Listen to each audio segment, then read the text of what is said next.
ஆமீன். அருமையானவர்களே, நாங்கள் இணைந்திருப்பது சங்கமம் வானொலியின் மாலை நேர மதிய நேர ஒலிபரப்பு. இந்த வேளையிலும் எங்களுடன் தேவ ஊழியர் பாஸ்டர் ஆண்டனிசில் ஏப்ரஹாம் அவர்கள் இணைந்திருக்கிறார். பிரைம் மினிஸ்டர் சார்பாக லண்டன் யூகேயிலிருந்து அவர்களுக்கு மாலை வணக்கங்களை கூறுவோம், வாழ்த்துவோம், வரவேற்போம். இந்த வேளையிலும் கர்த்தருடைய வார்த்தைகள் எடுத்து வந்து விதைக்க ஆயத்தமாக வந்திருக்கிறவரே பரிசுத்தாவியானவர் தாமே நிரப்பி ஆசீர்வதித்து வழி நடத்துவாராக. இந்த வேளையிலும் அவரிடம் ஒப்படைப்போம், அவர் வழி நடத்துவார். பிரைஸ் லோ பாஸ்டர், வழி நடத்துங்கள். Praise the Lord.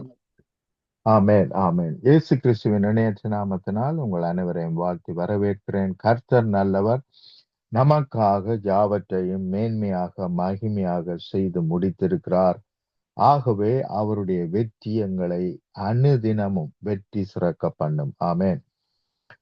கடந்த நாட்களிலே நாங்கள் பார்த்து வருகிறோம் எப்படி பிசாசை எதிர்த்து நிற்பது என்பதை குறித்து. எபேசியர் 6ஆம் அதிகாரம் 10ஆம் வசனத்திலிருந்து நாங்கள் வாசித்து வருகிறோம். அதிலே முதலாவது நாங்கள் பார்த்தோம், சத்தியம் என்னும் கச்சையை உங்கள் அறையிலே கட்டினவர்களாகியும் நீதி என்னும் மார்க்கவசத்தை தரித்தவர்களாகியும் என்று நாங்கள் பார்க்கிறோம். அப்ப நீதி என்னும் மார்க்கவசம் என்றால் என்ன என்பதை குறித்து சில நாட்களாக தொடர்ச்சியாக பார்த்து வருகிறோம். இன்றைய நாளிலும் சில வசனங்களை வாசிப்போம். எசாயா 1ஆம் அதிகாரம் 25, 26வது வசனம் இப்படியாக சொல்லுகிறது: நான் என் கையை உன்னிடமாய் திருப்பி உன் களிம்பு நீங்க உன்னை சுத்தமாய் புடமிட்டு உன் ஈயமெல்லாம் நீக்குவேன். உன் நியாயாதிபதிகளை முன்னிருந்தது போலவும் உன் ஆலோசனைக்காரரை ஆதியில் இருந்தது போலவும் திரும்ப கட்டளையிடுவேன். பின்பு நீ நீதிபுரம் என்றும் சத்திய நகரம் என்றும் பெயர் பெறுவாய். ஆமென்.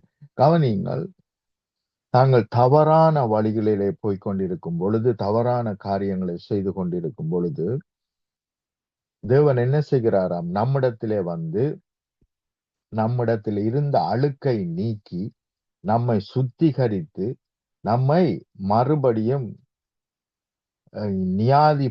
நியாயாதிபதிகளாய் ஆளுகை செய்கிறவர்களாய் மேன்மையான இடங்களிலே உட்கார பண்ணுகிறவராய் அவர் இருக்கிறார். இது அவருடைய நீதி.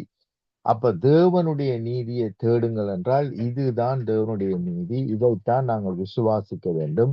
எவ்வளவுக்கு நாங்கள் விசுவாசிக்கிறோமோ அவ்வளவுக்கு தேவனுடைய நீதி நம்மை மேற்கொண்டு கிரியை நடப்பிக்கும். ஆமென். கடந்த நாட்களிலே பார்த்து வருகிறோம், உலக நீதி வேறு, தேவ நீதி வேறு. ஆமென். உலக நீதி நம்மை தண்டனைக்குள்ளாக நடத்துகிறது. தேவ நீதியோ நம்மை தண்டனையில் இருந்து விடுதலையாக்கி மேன்மையான மகிமையான இடங்களிலே உட்கார பண்ணுகிறது. இளையகுமாரன் நாங்கள் வாசிக்கிறோம் லூக்கா 15ஆம் அதிகாரத்திலே, இளையகுமாரன் பாவம் செய்தவனாய் தகப்பனிடத்திலிருந்து பெற்றுக்கொண்ட சகல ஆசீர்வாதங்களையும் இழந்து போனவனாய் அவன் வருகிறான். அப்படி வரும் பொழுது தேவ நீதி அவனை என்ன செய்தது? அவனை என்ன செய்யாமல், தண்டிக்காமல், அவனை குற்றப்படுத்தாமல், அவனை பாவி என்று சொல்லி ஒதுக்கி வைக்காமல், எதுக்கும் தகுதியற்றவன் என்று புறம்பே தள்ளாமல், மாறாக அவனை பிள்ளையாகவே ஏற்றுக்கொண்டு அவனுடைய ஜெபத்தின்படியே அவனே சொல்லுகிறான். அவனுடைய இருதயம் சொல்லுகிறது, அவன் எந்த விதத்திலும் தகுதியற்றவன், எந்த நன்மையை பெற்றுக்கொள்ளவும் தகுதியற்றவன் என்று அவனுடைய இருதயம் சொல்லுகிறது. ஆனால் தேவனோ அவனுடைய ஜெபத்தையும் கேட்கவில்லை, அவனுடைய இருதயம் சொல்லுகிறதையும் கேட்காமல், மாறாக அவர் எண்ணத்தை, அவருடைய நீதியின்படி எண்ணத்தை அவனுக்காக ஆயத்தம் பண்ணி வைத்திருந்தாரோ அதையே அவனுக்கு கொடுத்தார். ஹல்லேலூயா. ஆனால் அவனுடைய நீதி என்ன சொல்லுகிறது? நான் உம்முடைய பிள்ளையா இருக்க எனக்கு தகுதி இல்லை, ஆகவே உம்முடைய வேலைக்காரரில் ஒருவனாக என்னை ஏற்றுக்கொள்ளும். இதுதான் அவனுடைய நீதி, அவனுடைய சுய நீதி சொல்லுகிறது. ஆனால் தேவ நீதியோ அவனை அந்த நிமிஷமே மகனாக ஏற்றுக்கொண்டு மகனுக்கு உரிய சகல மரியாதையையும் மகிமையையும் அதற்கு அவனுக்குரிய மேன்மையான ஆடையையும் அவனுக்குரிய மேன்மையான அதிகாரம் வல்லமைகளையும் கொடுத்து உன்னதங்களிலே உட்கார பண்ணுகிறது தேவநீதி. ஆமென். அப்ப தேவநீதியை நாங்கள் நம்பி செயல்படும் பொழுது, தேவநீதி இதுதான் தேவநீதி என்று அறிந்து நாங்கள் செயல்படும் பொழுது, நாங்கள் எப்பேற்பட்ட உன்னதத்தில் இருந்து விழுந்தவர்களாயிருந்தாலும் சரி, அல்லது எப்பேற்பட்ட சிறையிருப்பு யோசேப்பை போல சிறையிருப்பில் இருந்தாலும் சரி, தேவ நீதி நம்ம என்ன செய்கிறது? இம்மீடியட்டாய் நம்மை விடுதலையாக்கி உன்னதங்களிலே நாங்கள் நினைத்து கூட பார்க்க முடியாத உன்னதமான இடங்களிலே நம்மை உட்கார பண்ணுகிறது. அதுதான் தேவநீதி. ஆமென். ஆனால் தான் இங்கே பார்க்கிறோம், தேவன் என்ன செய்கிறாராம்? ஆதியில் இருந்தது போலவும் திரும்ப கட்டளையிடுவேன், பின்பு நீ நீதிபுரம் என்றும் சத்திய நகரம் என்றும் பெயர் பெறுவாய். ஆமென். இப்படியாய் நம்மை மாற்றுகிறது தேவநீதி. ஆமென். இயேசு கிறிஸ்துவுக்குள் தேவனுடைய நீதி இப்படியாய் நம்மை மாற்றி இருக்கிறது. ஆமென். இதை நாங்கள் விசுவாசிப்போமானால் நிச்சயமாய் தேவனுடைய மகிமையை காண்போம். ஆனால் யோவேல் 3ஆம் அதிகாரம் 20ஆம் 21ஆம் வசனத்தை நான் வாசிக்கிறேன். ஆனால் யூதாவோ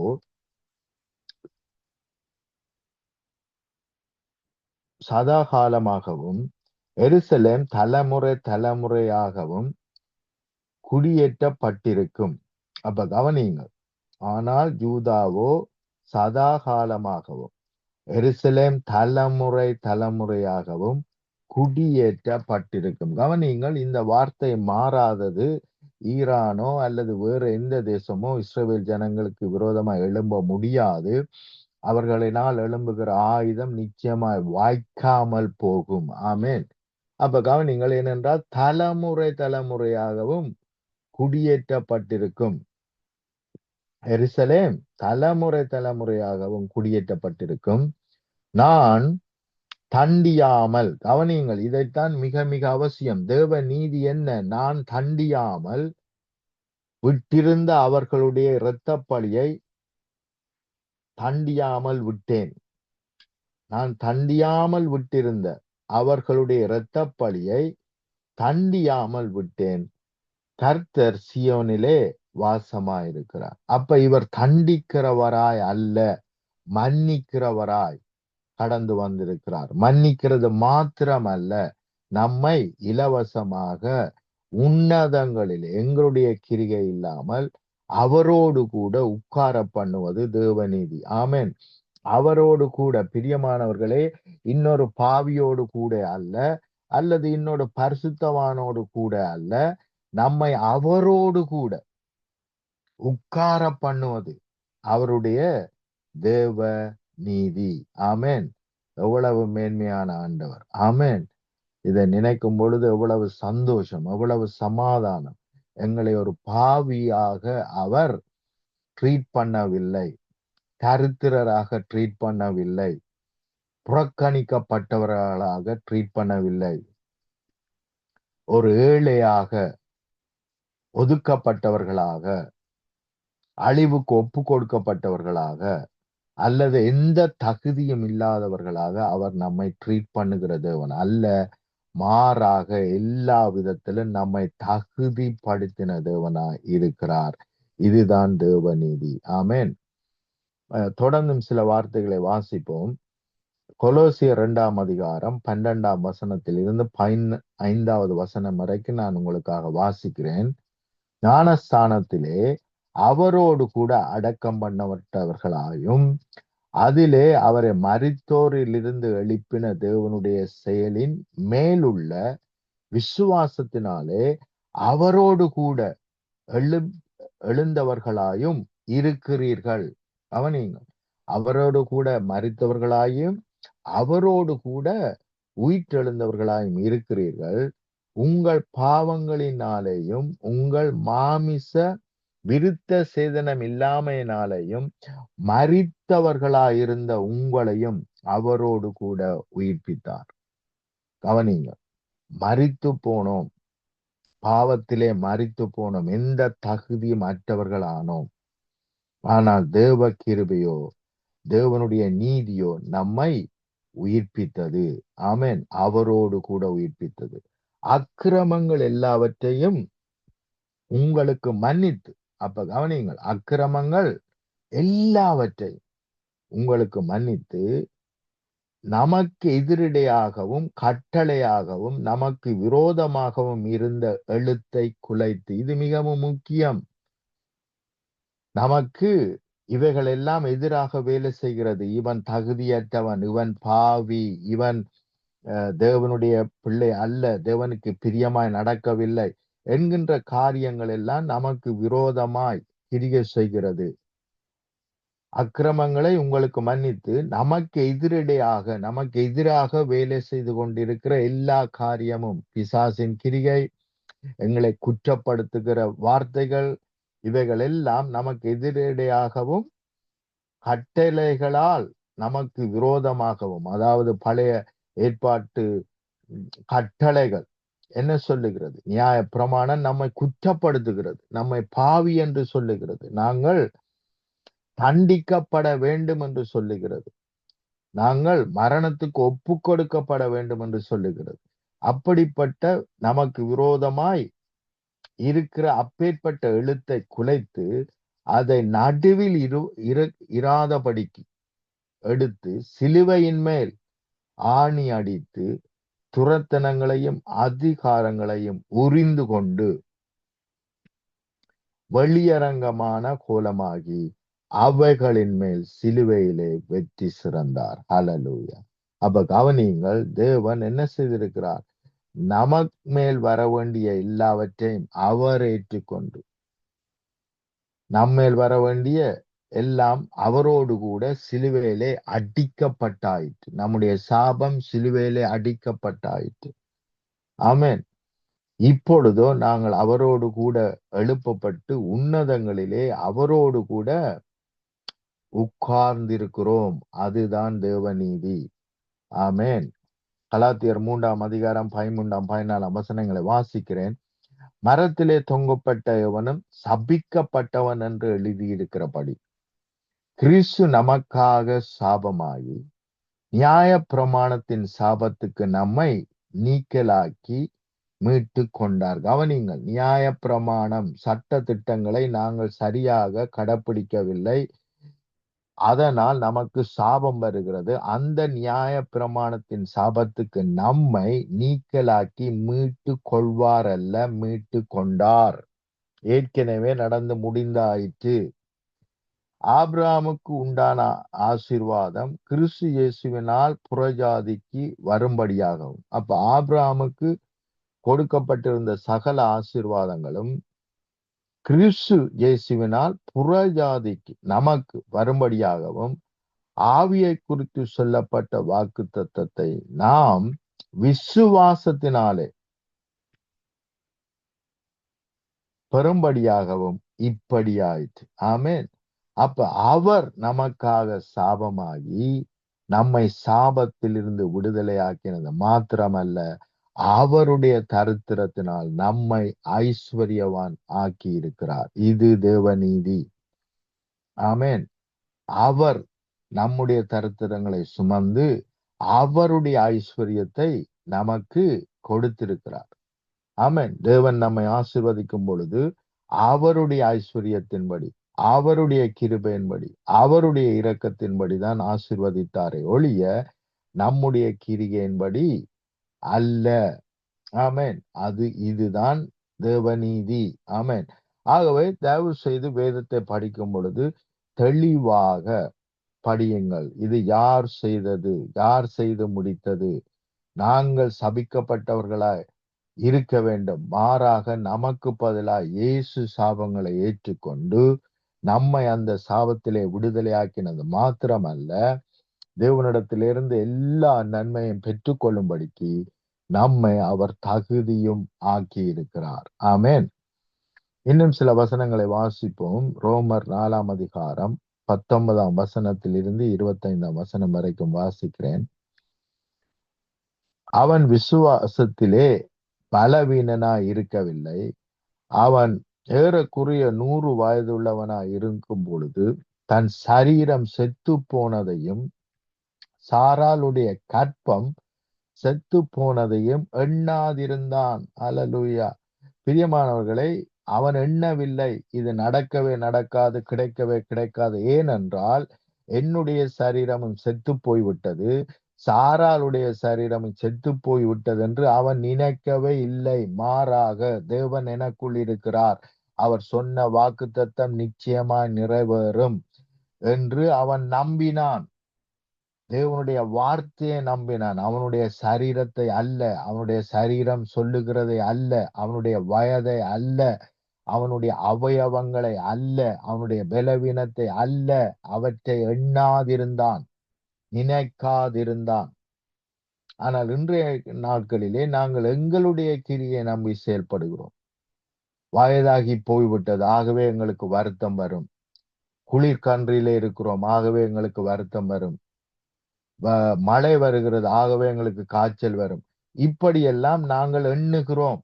அதனால் தான் அவைகள் நம்மை மேற்கொள்ளுகிறது. ஆனால் அவனோ என்ன செய்யவில்லை?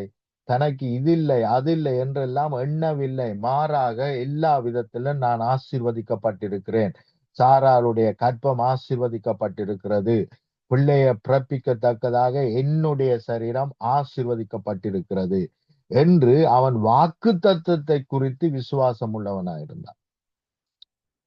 அப்ப வேதம் என்ன சொல்லுகிறது? தேவனுடைய வாக்கு தத்தத்தை குறித்து அவன் விசுவாசமாய் சந்தேகப்படாமல் தேவன் வாக்குத்தத்தம் பண்ணினதை நிறைவேற்ற வல்லவராய் இருக்கிறார் என்று முழு நிச்சயமாய் நம்பி தேவனை மகிமைப்படுத்தி விசுவாசத்தில் வல்லவனானான். அல்லேலூயா.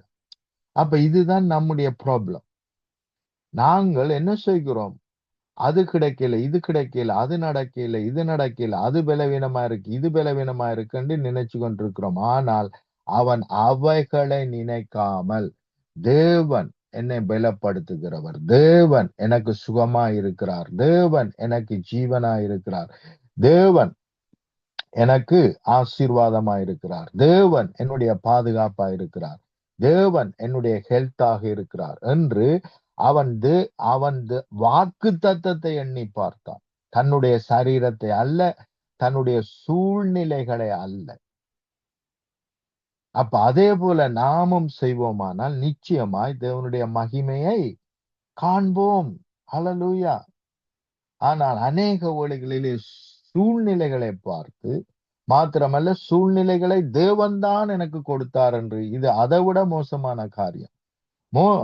ஆபிரகாம், நான் வயதாகி போய்விட்டேன், இவைகள் எல்லாம் என்னுடைய சரீரம் செத்து போய்விட்டது, சாராளுடைய சரீரம் செத்து போய்விட்டது, ஆகவே இதெல்லாம் தேவ சித்தம், தேவ திட்டம், செத்து போன பிறகு எதுவுமே நடக்காது, ஆகவே எனக்கு நடக்க கூடாது, வரக்கூடாது என்று அவர் ஏதோ என்ன செய்கிறார் என்று நினைத்திருந்தால் நிச்சயமாய் தேவனுடைய வாக்குத்தத்தம் அவனுடைய வாழ்க்கையிலே நிறைவேறி இருக்காது. வேதம் தெளிவாக சொல்லுகிறது, தன் சரீரம் செத்து போனதையும் சாராளுடைய கற்பம் செத்து போனதையும் எண்ணாதிருந்தான், நினைக்காதிருந்தான். ஆனால் இதைத்தான் நாங்கள் தவறாமல் செய்கிறோம். குறைவுகளை நினைக்கிறோம், பலவீனங்களை நினைக்கிறோம், பிரச்சனைகளை நினைக்கிறோம். அதனால் தான் வேதனைகள் துன்பங்களிலே இருக்கிறோம். ஏனென்றால் நாங்கள் நினைக்கிறவைகள் தான் நம்மை மேற்கொள்ளுகிறது. நீதிமொழிகளிலே வாசிக்கிறோம், அவனுடைய நினைவின்படியே அவனுடைய வாழ்க்கை இருக்கிறது. கவனியுங்கள், அவனுடைய நினைவின்படியே, சிந்தையிலே அவன் என்னத்தை நினைக்கிறானோ அதன்படியே அவனுடைய வாழ்க்கை இருக்கிறது. ஆகவே என்னிடத்தில் ஒன்றும் இல்லை, என்னுடைய சரீரம் செத்து போய்விட்டது, சாராளுடைய சரீரம் செத்து போய்விட்டது என்று எண்ணாமல் வாக்குத்தத்தம் பண்ணின தேவன் உண்மை உள்ளவராயிருக்கிறார், வாக்குத்தத்தத்தை நிறைவேற்றுகிற தேவனாயிருக்கிறார் என்று வாக்குத்தத்தத்தை நம்பி இருந்தபடியினால் அவன் என்ன செய்தானா? முழு நிச்சயம் உள்ளவனாயிருந்தான். தேவனை மகிமைப்படுத்தி, அப்ப நிச்சயமா முழு நிச்சயத்தோடு இருக்கிறவன் தான் சந்தோஷமாக சமாதானமாக என்ன செய்ய முடியும்? தேவனை புகழ்ந்து பாடி தேவனுக்குள் சந்தோஷமா இருக்க முடியும். விசுவாசத்திலே இருக்கிறவன் தான் தேவனிடத்திலே சந்தோஷமா இருக்க முடியும். விசுவாசமா இருக்கிறவன் அழுது குளறி கண்ணீர் வடிக்கிறவனா இருக்கிறான். அப்ப கவனியுங்கள், தேவனை மகிமைப்படுத்தி விசுவாசத்தில் வல்லவனானான். ஆகையால் அது அவனுக்கு நீதியாக எண்ணப்பட்டது. எவ்வளவுக்கு நாங்கள் தேவனை விசுவாசிக்கிறோமோ அவ்வளவுக்கு அவருடைய நீதி நம்மை மேற்கொள்ளும். அது அவனுக்கு நீதியாக எண்ண எண்ணப்பட்டது என்பது அவனுக்காக மாத்திரமல்ல, நமக்காகவும் எழுதப்பட்டிருக்கிறது. நம்முடைய கர்த்தராகிய இயேசு கிறிஸ்துவை மரித்தோரிலிருந்து எழுப்பினவரை விசுவாசிக்கிற நமக்கும் அப்படியே எண்ணப்படும், அப்படியே நடக்கும் என்று சொல்லிக்கலாம். ஆமென். இயேசு கிறிஸ்துவை விசுவாசிக்கிற நமக்கும் அப்படியே நடக்கும். அவர் நம்முடைய பாவங்களுக்காக ஒப்பு கொடுக்கப்பட்டும் நாம் நீதிமான்கள் ஆக்கப்படுவதற்காக, கவனியுங்கள், நாம் நீதிமான்கள் ஆக்கப்படுவதற்காக எழுப்பப்பட்டும் இருக்கிறார். ஹல்லேலூயா. அப்ப இயேசு எழுப்பப்பட்டு இருப்பாரானால் நாங்கள் நீதிமான்கள் ஆக்கப்பட்டு விட்டோம். ஆமென். எல்லாவற்றையும் பிதாவினிடத்திலே பெற்றுக்கொள்ள தகுதி உள்ளவர்கள் ஆக்கப்பட்டோம். ஆமென். ஆகவே தேவனுடையவைகள் எல்லாம் நம்முடையவைகளாக மாற்றப்பட்டு விட்டது. அவருடைய சுகம், அவருடைய பலன், அவருடைய வல்லமை வரங்கள், அவருடைய மகிமை, அவருடைய கிருபை வரங்கள், இவைகள் எல்லாம் நமக்கு சொந்தமாக்கப்பட்டு விட்டது. ஆமென். ஆகவே இதை விசுவாசியுங்கள். இதுதான் எங்களுடைய நீதியின் கவசமாய் இருக்கிறது. ஆகவே இவற்றை விசுவாசிக்கும் பொழுது அது நீதியின் கவசமாக நம்முடைய வாழ்க்கையிலே செயல்படுகிறது. ஆமென். ஜெபம் பண்ணுவோம். அன்பின் பிதாவை, இந்த வேலைக்காக உமக்கு நன்றி செலுத்துகிறோம். தேவரீர் கொடுத்த இந்த சத்தியங்களுக்காய் நன்றி. நமக்காக எல்லாவற்றையும் செய்து நீர் எங்களுடைய தேவனுடைய நீதியாக நம்மை மாற்றி இருக்கிறீர். இது உம்முடைய நீதி. நமக்காக நீர் செய்து முடித்த எல்லாவற்றையும் இலவசமாய் நமக்கு கொடுத்திருப்பது உம்முடைய நீதி. ஆகவே உம்முடைய நீதி ஒவ்வொரு பிள்ளைகளையும் மேற்கொள்ளட்டும். சரீரங்கள் விடுதலையாக்கப்படட்டும். சாபங்கள் வெளியேறுவதாக என்று கட்டளையிடுகிறேன். சுகையினங்கள் வெளியேறுவதாக, பலவீனங்கள் வெளியேறுவதாக.